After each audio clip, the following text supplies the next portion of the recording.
കൃപയുടെ വാസസ്ഥലം കൃപാസനം, കൃപയുടെ വാസസ്ഥലം കൃപാസനം. വേദനിക്കുന്നവർക്കെന്നും ആത്മധൈര്യത്തിനഭിഷേകം, വചനത്തിനഭിഷേകം, ആത്മസൗഖ്യത്തിനഭിഷേകം. വരുവിൻ നിങ്ങൾ യേശുവിൻ സന്നിധേ,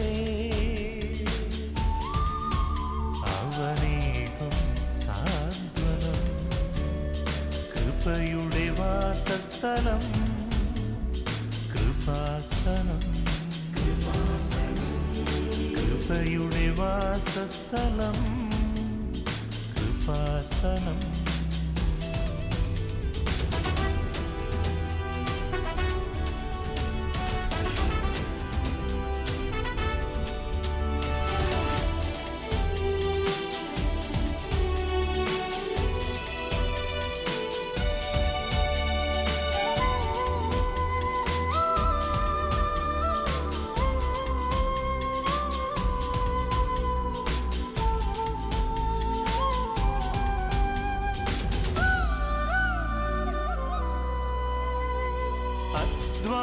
ഭാരത്താലേ തളരുന്ന സോദരേ, സഹനത്തിരമാലയിൽ പതറാതെ മുന്നേറിടാ.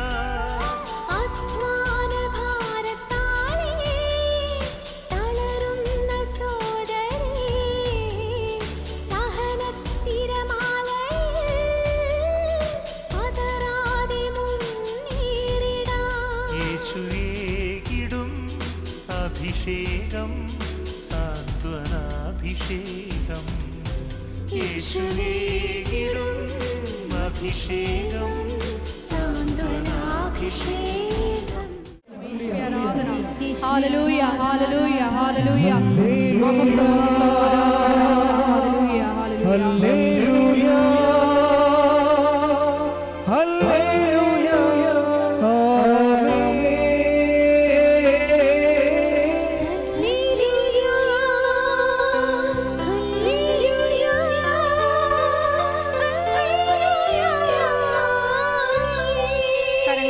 നമുക്ക് കരങ്ങളടിച്ചു പാടാം. ഹല്ലേലൂയ ഹല്ലേലൂയ ഹല്ലേലൂയ ഹല്ലേലൂയ ഹല്ലേലൂയ. യേശുവേ ആരാധന ആരാധന. ഹല്ലേലൂയ ഹല്ലേലൂയ ഹല്ലേലൂയ ഹല്ലേലൂയ ഹല്ലേലൂയ ഹല്ലേലൂയ മഹത്വപ്പെടുത്തുന്നു യേശുവേ.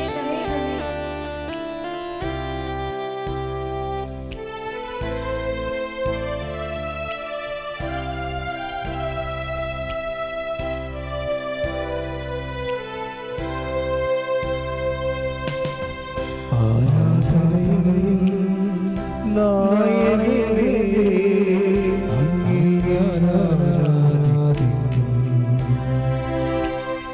അഭിഷേകത്തെ തരുന്നവനേ അങ്ങേ ഞാൻ ആരാധിക്കും. ചേർന്ന് പാടാം.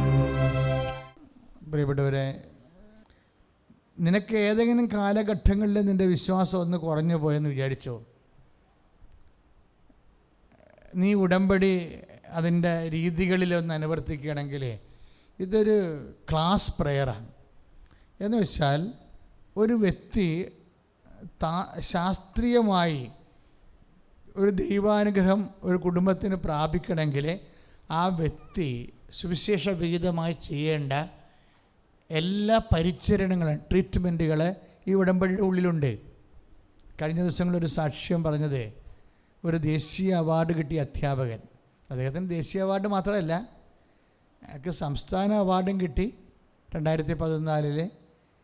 അപ്പോൾ തന്നെ ദേശീയ അവാർഡും കിട്ടി. അപ്പം നല്ല, പിന്നെ ഡോക്ടറേറ്റൊക്കെ ഉള്ള ഒരു അധ്യാപകനാണ്. അദ്ദേഹത്തിൻ്റെ സാക്ഷ്യത്തിൻ്റെ ഞാനത് സാക്ഷ്യം കേട്ടപ്പോഴെനിക്ക് തോന്നിയത്, അദ്ദേഹം പറഞ്ഞു, ഞാനൊരു പക്കാ നിരീശ്വരവാദിയായിരുന്നു. പിന്നെ എൻ്റെ ജീവിത പങ്കാളി എനിക്ക് 87 ഞാൻ കല്യാണം കഴിച്ച് കഴിഞ്ഞപ്പോൾ എൻ്റെ വർഷങ്ങളായിട്ടുള്ള നിരീശ്വരവാദത്തിന് ഇവളുമായിട്ടുള്ള സംസർഗം എന്നെ പതുക്കെ പതുക്കെ മാറ്റാൻ തുടങ്ങി. എങ്കിലും ഒത്തിരിയേറെ ചോദ്യങ്ങൾ എനിക്ക് മനസ്സിലുണ്ട്, വിശ്വാസ സംബന്ധമായ ഒത്തിരിയേറെ ചോദ്യങ്ങൾ. അതുകൊണ്ട് തന്നെ എൻ്റെ പ്രാർത്ഥനകളെല്ലാം വൈഫിനെ കാണിക്കാൻ വേണ്ടിയാണ്. കാര്യം എനിക്ക് പ്രാർത്ഥനയിൽ വിശ്വാസമില്ല. അവൾ പ്രാർത്ഥിക്കുമ്പോൾ അവളെ പിണക്കണ്ടെന്ന് വിചാരിച്ചുകൊണ്ട് ഞാൻ പുറകെ ഇരുന്നുകൊണ്ട് പ്രാർത്ഥിക്കുക. വൈഫിനോട് സ്നേഹമുള്ള കക്ഷിയാണ്. അപ്പം അതുകൊണ്ട് പിണക്കണ്ടെന്ന് വിചാരിച്ചുകൊണ്ട് പുറകെ ഇരുന്നുകൊണ്ട് എന്തെങ്കിലുമൊക്കെ പറഞ്ഞുകൊണ്ടിരിക്കും. പക്ഷേ എന്തെങ്കിലും വൈഫ് കുറേ ശക്തമായ രീതിയിൽ വിശ്വാസമുള്ള ആളാണ്. ഇപ്പം നിങ്ങളെപ്പോഴും എനിക്കത് ആ സാക്ഷ്യം കേട്ട് മനസ്സിലായതേ, ചില ആൾക്കാർ അവർ പക്കാ നിരീശ്വരവാദികളാണെന്ന് അവർ പ്രഖ്യാപിക്കും. നമ്മുടെ അടുത്ത് അമ്മയടുത്ത് പറയും എനിക്കിതിലൊന്നും വിശ്വാസമില്ല, അമ്മ അമ്മയുടെ പാട് തിരക്കാൻ പറയും. അപ്പോൾ നമ്മൾ തലയെ കൈ വെക്കും, ദൈവം ഇതെന്ത് ഇങ്ങനെ പറയണത്? അവനങ്ങനെ പറയണം, അവന് വിശ്വാസം ഇല്ലാഞ്ഞിട്ടല്ല, അവന് വിശ്വാസം ഉണ്ടെന്ന് പറഞ്ഞാൽ അവനെ നിങ്ങളെ പ്രാർത്ഥനയ്ക്ക് വിളിക്കും. അവന് വിശ്വാസം ഉണ്ടെന്ന് പറഞ്ഞാൽ അവനോട് താവലെ വിളിച്ച് എഴുന്നേൽപ്പിച്ച് അവനെ പള്ളിയിൽ വിടും. അവന് വിശ്വാസം ഉണ്ടെന്ന് പറഞ്ഞു കഴിഞ്ഞാൽ ഇതുപോലെ ഓരോ കാര്യങ്ങൾ അവൻ്റെ മേത്ത് വരും. ദാർഢ്യമില്ലാതെ അവന് ജീവിക്കേണ്ടി വരും. അപ്പം അതുകൊണ്ട് അവൻ പ്രഖ്യാപിത നിരീശ്വരവാദിയായിട്ട് ചില മക്കൾ പ്രഖ്യാപിക്കും. ചില മക്കൾക്ക് ശരിക്കും കൂട്ടുകാരുടെ കൂടെ കൂടിയിട്ട് ചിലപ്പോൾ വിശ്വാസം നഷ്ടപ്പെട്ടിട്ടുണ്ടാകാം. ഇവരുടെ മുമ്പിലൊക്കെ നമ്മൾ ചെയ്യേണ്ട കാര്യങ്ങൾ, ഇപ്പോഴത്തേന് സാറിൻ്റെ സാക്ഷ്യം കേട്ടപ്പോൾ എനിക്ക് മനസ്സിലായത്, ആ വൈഫ് പക്കാ ഫെയ്ത്ത്ഫുള്ളാണ്. ഇദ്ദേഹത്തിന് നല്ല അറിവുണ്ട്. അവരും ഗവൺമെൻറ് ഓഫീസറാണ്, ഇങ്ങനെയും ഗവൺമെൻറ് ഓഫീസറാണ്. പക്ഷേ വൈഫ് കോംപ്രമൈസ് ഇല്ലാത്ത വിശ്വാസിയാണ്. അപ്പോൾ ഒരു ജീവിത പങ്കാളി കോംപ്രമൈസ് ഇല്ലാത്ത വിശ്വാസിയായിട്ട് ഒത്തുതീർപ്പില്ല. വിശ്വാസത്തിൻ്റെ കാര്യത്തിൽ ഏത് ഭർത്താവായാലും ഒത്തുതീർപ്പില്ല. ഇത് ഭയങ്കര സംഭവമാണ്. വിശ്വാസത്തിൻ്റെ കാര്യം ഒത്തുതീർപ്പില്ല എന്ന് പറയണമെന്നൊക്കെ പറയണത് പരിശുദ്ധാത്മാവിൻ്റെ അതിശക്തമായ ചില സന്നിവേശനമാണ്. ഒരു ഒത്തുതീർപ്പുമില്ല. അപ്പോൾ വൈഫിന് ഒരു ഒത്തുതീർപ്പുമില്ല വിശ്വാസ കാര്യത്തിൽ. അപ്പോൾ എന്നാ പറ്റിയിരിക്കണത്? ഇവളുടെ വിശ്വാസം കണ്ട്, ഇവളുടെ ഈ വൈഫിന് ജീവിത പങ്കാളിയുടെ വിശ്വാസം കണ്ട് അയാളുടെ നിരീശ്വരവാദം പതുക്കെ പതുക്കെ ഡയലൂട്ടാകാൻ തുടങ്ങി.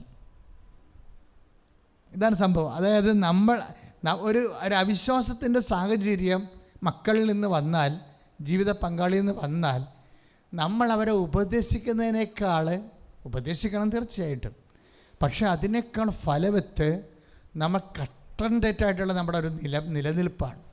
ഒരു കോംപ്രമൈസും ഇല്ലാത്ത നിലനിൽപ്പ്. അതായത് രാവിലെ വീട്ടിൽ എന്തെല്ലാം പ്രശ്നങ്ങളുണ്ട്, അതിൻ്റെ പേരിൽ 2 ആഴ്ച വഴക്കുണ്ടാകാം. കാപ്പി അതിനകത്താതെ ബ്രേക്ക്ഫാസ്റ്റ് ചെയ്യാതെ പള്ളിയിൽ പോയാൽ വീട്ടിൽ അതിൻ്റെ പ്രശ്നം 2 ആഴ്ച നിൽക്കുമെന്ന് കണ്ടാലും ചില ജീവിത പങ്കാളികൾ കുഴപ്പമൊന്നുമില്ല, ഒരു ദിവസം ബ്രേക്ക്ഫാസ്റ്റ് ഇല്ലെന്ന് വിചാരിച്ചിട്ട് മരിച്ചൊന്നും പോകത്തില്ല. പക്ഷേ കർത്താവിനെ എൻ്റെ അടുത്ത് പോയില്ലെങ്കിൽ ചിലപ്പോൾ മരിച്ചു പോയെന്ന് വരും എന്നും പറഞ്ഞ് അവർ ബ്രേക്ക്ഫാസ്റ്റ് പോലും ചെയ്യാതെ നേരെ പള്ളിയിൽ പോകും. കുറേ തല്ലുപിടുത്തവും ബഹളവും ഒക്കെ അപ്പനും മക്കളും നടത്തിയാലും കുറച്ച് കഴിയുമ്പോൾ ഇവർ തിരിച്ചു വരും. കാര്യത്തിൽ നീ ദൈവത്തിന് ഏറ്റുപറയുന്ന കാരണം ദൈവം നിന്നെ ഏറ്റുപറയും. അതാണ് അവിടെ വരുന്ന ഗുണം. അതുകൊണ്ടാണ് ഈ 10:32 പറയണത്. മത്തായി ശ്രീകാരുടെ സുവിശേഷമില്ലേ 10:32? എന്താ പറയണത്? മനുഷ്യരുടെ മുമ്പിൽ ഏറ്റുപറഞ്ഞ്, മനുഷ്യരുടെ മുമ്പിൽ എന്നെ ഏറ്റുപറഞ്ഞാൽ സ്വർഗസ്ഥനായ പിതാവിന്റെ മുമ്പിൽ ഞാനും നിന്നെ ഏറ്റുപറയും. അതാണ് സംഭവം. ഇപ്പൊ വൈഫ് ബ്രേക്ക്ഫാസ്റ്റ് ചെയ്യാതെ പള്ളിയിൽ പോയി അപ്പനും മക്കളും കൂടി നിങ്ങൾ വരുമ്പോൾ തന്നെത്താൻ ബ്രേക്ക്ഫാസ്റ്റ് ഉണ്ടായി കഴിച്ചിട്ട് നിങ്ങൾക്ക് ഭക്ഷണം തരത്തില്ലെന്ന് വിചാരിച്ചോ? അവളൊരു പാഠം പഠിക്കട്ടെ, പള്ളിയിൽ ഓടി നടക്കുകയല്ലേ എന്ന് പറഞ്ഞാൽ നിങ്ങൾക്ക് ബ്രേക്ക്ഫാസ്റ്റ് തരണമെന്ന് വിചാരിച്ചു. നിങ്ങളൊരു സൗമ്യമായിട്ട് നിന്ന് ഒരു പ്രശ്നവുമില്ല, ബ്രേക്ക്ഫാസ്റ്റ് കിട്ടില്ല, കഴിച്ചില്ല, ഒരു ദിവസം ബ്രേക്ക്ഫാസ്റ്റ് കഴിച്ചില്ലെന്ന്. അപ്പോൾ എൻ്റെ കർത്താവിന് വേണ്ടി ഇത് സഹിക്കാൻ കഴിഞ്ഞതിൽ ഒരു സന്തോഷമുണ്ടാകണം. എപ്പോഴും വിശ്വാസത്തിലെ സന്തോഷമാണ് വിശ്വാസത്തിലുണ്ടാകുക, ഒരു നിരാശ ഉണ്ടാകത്തില്ല. നീ പക്കാ വിശ്വാസിയാണെങ്കിൽ നിനക്ക് എപ്പോഴും സന്തോഷമുണ്ടാകും. എന്താണ്? കർത്താവിന് വേണ്ടി സഹിക്കാൻ കഴിഞ്ഞതിലെ. ദൈവത്തിലെ ഇതാണ് ഒരു 5:41 വരണത്. നടപടി പുസ്തകത്തിന് 5:41 കർത്താവിന് വേണ്ടി സഹിക്കാൻ കഴിഞ്ഞതിൽ സന്തോഷിച്ചുകൊണ്ട് അവരടുത്ത സ്ഥലത്തേക്ക് പോയെന്ന്. അതാണ് നടപടി പുസ്തകത്തിന് 5:41.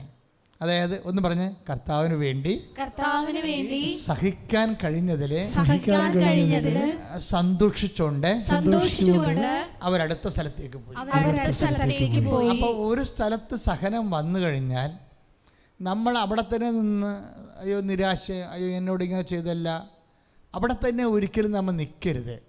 ഒരു സഹന സാഹചര്യം ഉണ്ടായാൽ U just shift your place. ഒരു സഹന സാഹചര്യം ഉണ്ടായാൽ അടുത്ത സ്ഥലം നോക്കണം. എന്താ കാര്യം വെച്ച് കഴിഞ്ഞാൽ അടുത്ത വിഷയം പറഞ്ഞ മനസ്സിലായി. ആ വിഷയം തന്നെ പറഞ്ഞ് രാവിലെ മുതൽ വൈകുന്നേരം വരെ നിൽക്കരുത്.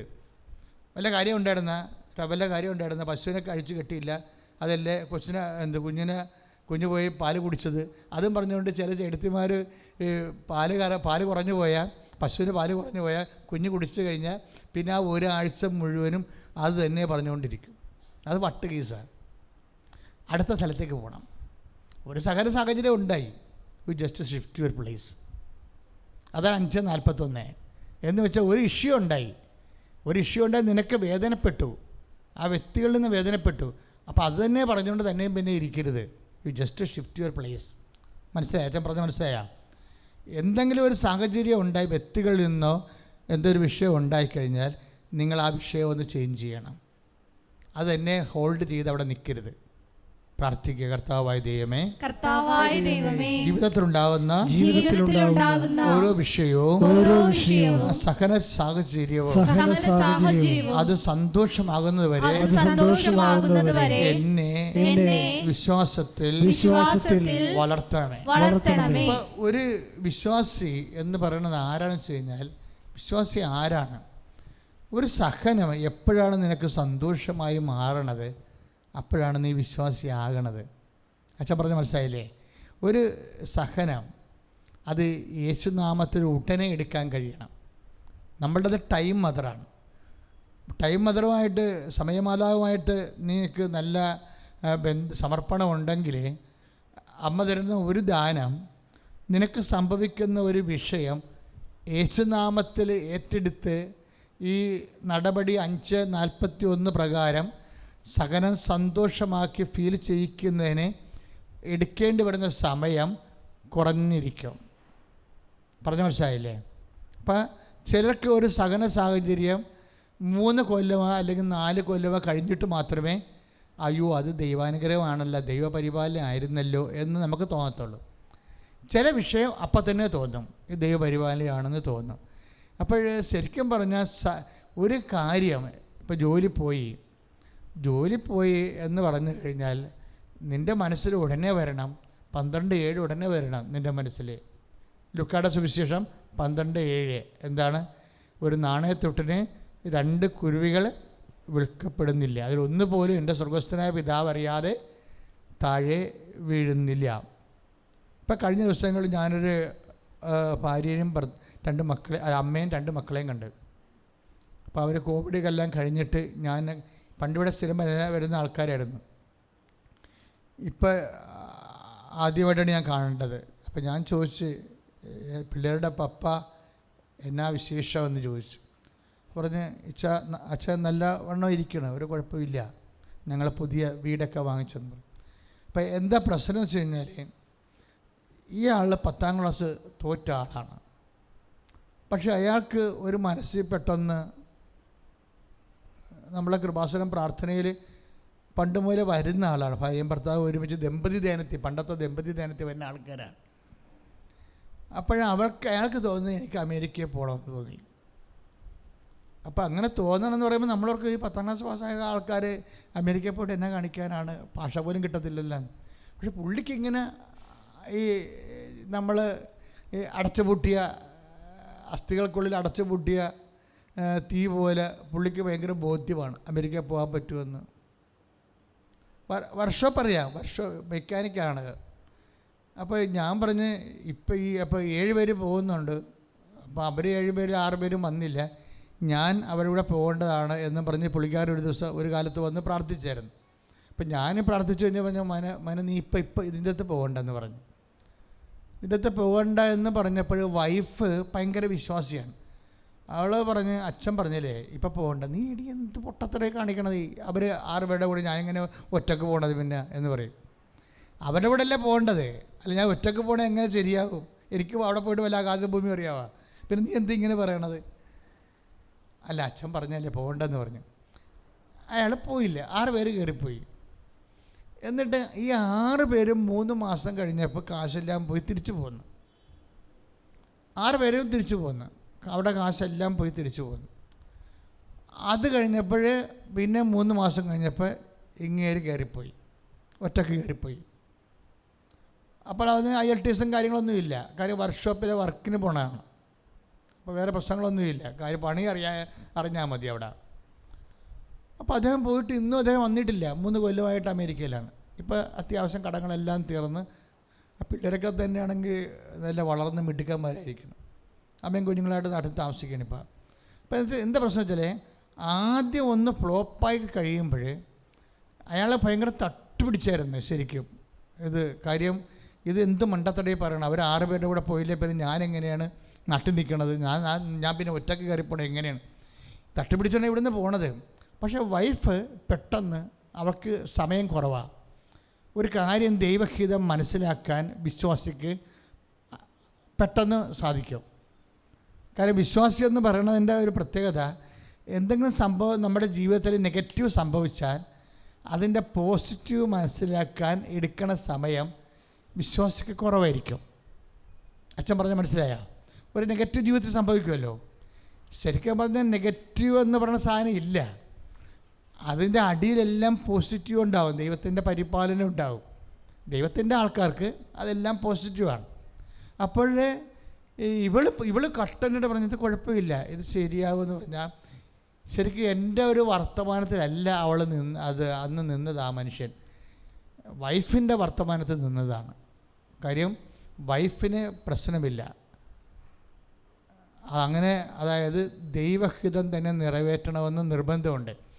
അത് അവൾക്ക് പെട്ടെന്ന് മനസ്സിലായി, ഇയാൾക്ക് മനസ്സിലായില്ലായിരുന്നു. അപ്പോൾ ഇതുകൊണ്ട് ഈ വിശ്വാസിയായി ജീവിക്കുമ്പോൾ എപ്പോഴും നമ്മൾ ശ്രദ്ധിക്കണം. ജീവിതത്തിൽ നെഗറ്റീവ്സ് എപ്പോഴും ഉണ്ടാവും, ഒരിക്കലും പോസിറ്റീവ് തന്നെ ഉണ്ടാവണം നിർബന്ധമില്ല. കാരണം ഈ നെഗറ്റീവ്സിൽ തന്നെ ഒരു 10 നെഗറ്റീവ് ഉണ്ടെങ്കിൽ അതിൻ്റെ അകത്ത് 9 വർക്കൗട്ട് ചെയ്യുമ്പോൾ കാലാന്തരത്തിൽ അത് പോസിറ്റീവായിരിക്കും.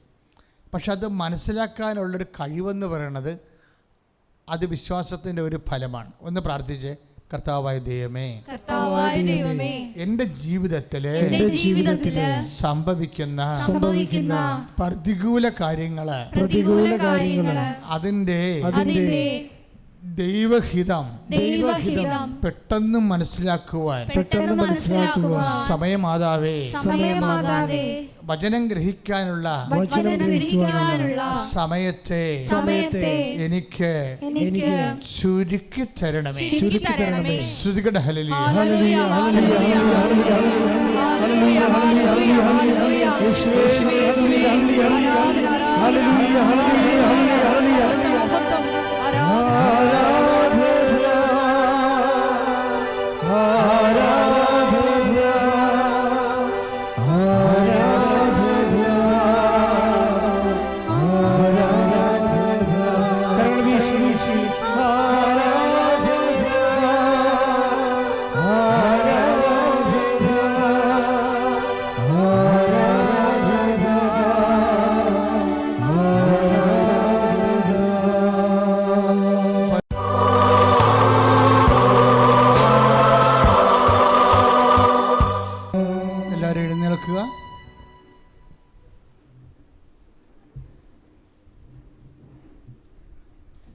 നമ്മൾ രോഗസൗഖ്യ പ്രാർത്ഥനയ്ക്ക് പ്രവേശിക്കുകയാണ്.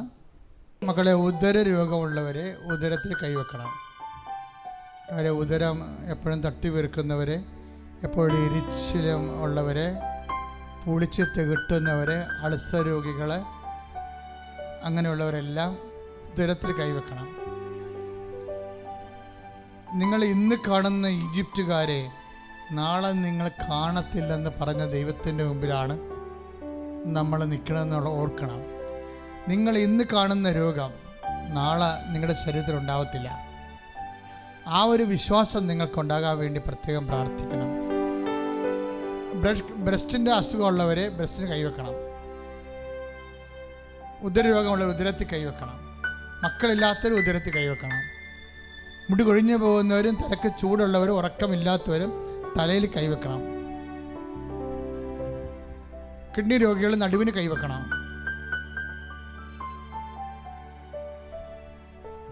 വലിയ ശ്വാസം മുട്ടൽ ആസ്മ രോഗികൾ നെഞ്ചിന് കൈവെക്കണം. അച്ഛൻ ഇപ്പോൾ എല്ലാ മേഖലകളിലും സമർപ്പിച്ച് പ്രാർത്ഥിക്കാൻ പോയി. എൻ്റെ മക്കളെ സ്തുതിച്ചാൽ മാത്രം മതി. സ്തുതിക്കട്ടെ. ഹല്ലേലൂയ. നല്ലവനായ ഈശോയെ, ഒന്നും അസാധ്യമില്ലാത്തവനെ, ഈശോ എല്ലാം സാധ്യമായവനെ, ഈശോ നിനക്ക് സ്തോത്രവും നിനക്ക് സ്തുതിയും, നിനക്ക് ബഹുമാനവും നിനക്ക് ആരാധനയും. ശിരസ് സംബന്ധമായ രോഗമുള്ളവരെ കർത്താവ് ശിരസിനെ നീ സ്പർശിക്കണമേ. കർത്താവ് കണ്ണ്, മൂക്ക്, ചെവിന്റെ പഴുപ്പ് വരുന്നവരെ, കണ്ണിന് കാഴ്ചക്കുറയുള്ളവരെ, മൂക്കിന് കർത്താവ് ദശ വളരുന്നവരെ അവരെ സ്പർശിക്കണമേ. തൈറോയ്ഡുകാരെ, ടോസറ്റുകാരെ, പിൻകഴുത്തിന് വേദന ഉള്ളവരെ, പെട്ടെന്ന് ഇടറുന്നവരെ കർത്താവ് നീ സ്പർശിക്കണമെന്ന് പ്രാർത്ഥിക്കുന്നു. കണ്ണിന് കാഴ്ചക്കുറവുള്ളവരെ സ്പർശിക്കണമേ. കർത്താവ് തൊണ്ടവേദനക്കാരെ, വായുനാറ്റമുള്ളവരെയും അങ്ങ് സ്പർശിക്കണമെന്ന് പ്രാർത്ഥിക്കുന്നു. വിട്ടുമാറാത്ത നീരിറക്കത്തിൻ്റെ അസുഖമുള്ളവരെ, പനി വിട്ടുമാറാത്തവരെ, ശരീരം കർത്താവ് വേദന വിട്ടുമാറാത്തവരെ നീ സ്പർശിക്കണമേ. കർത്താവേ, നിന്റെ വിശുദ്ധ പൗരോഹിത്യത്തെ നീ മഹത്വപ്പെടുത്തണമേ. കർത്താവേ, ശ്വാസകോശ രോഗികളെ നിന്റെ വിശുദ്ധമായ രക്തത്തെ കഴുകണമേ. ഹൃദയ രോഗികളെ നിന്റെ വിശുദ്ധമായ രക്തത്തെ കഴുകണമേ.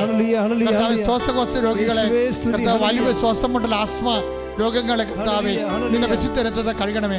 ഉദര രോഗികളെ, ഉദരത്തിൽ പുണ്ണുള്ളവരെ, കുടലിന് പുണ്ണുള്ളവരെ കർത്താവേ വിശുദ്ധ രക്തത്തെ കഴുകണമേ. ശ്രദ്ധിക്കട്ടെ. ഹല്ലേലൂയ, ഹല്ലേലൂയ, ഹല്ലേലൂയ.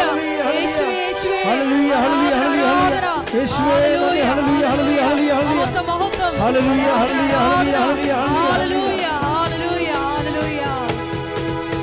ആരാധിക്കുമ്പോൾ വിടുതൽ, ആരാധിക്കുമ്പോൾ സൗഖ്യം, ആരാധിക്കുമ്പോൾ വിടുതൽ, ആരാധിക്കുമ്പോൾ സൗഖ്യം. ദേഹം സമാധാന സന്തോഷം ദേഹം സമാധാന സന്തോഷം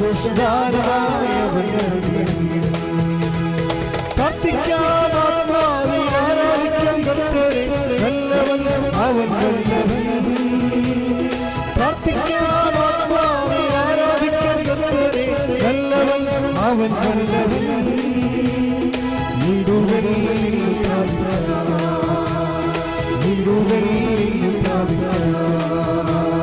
വിടുതൽ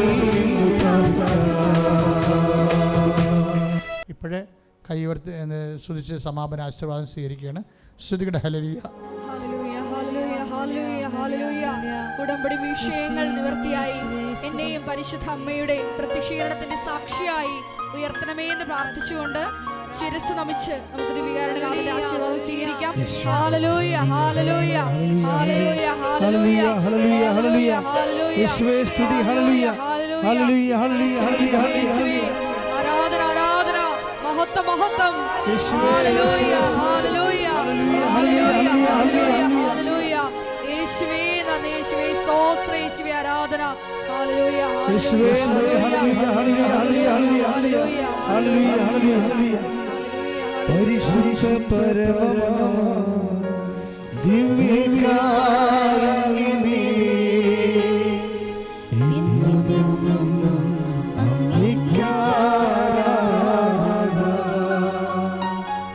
പരിശുദ്ധ പരമ ദിവ്യകാരുണ്യമേ, ഇന്നുമെന്നും അങ്ങേക്കാരാധന. പരിശുദ്ധ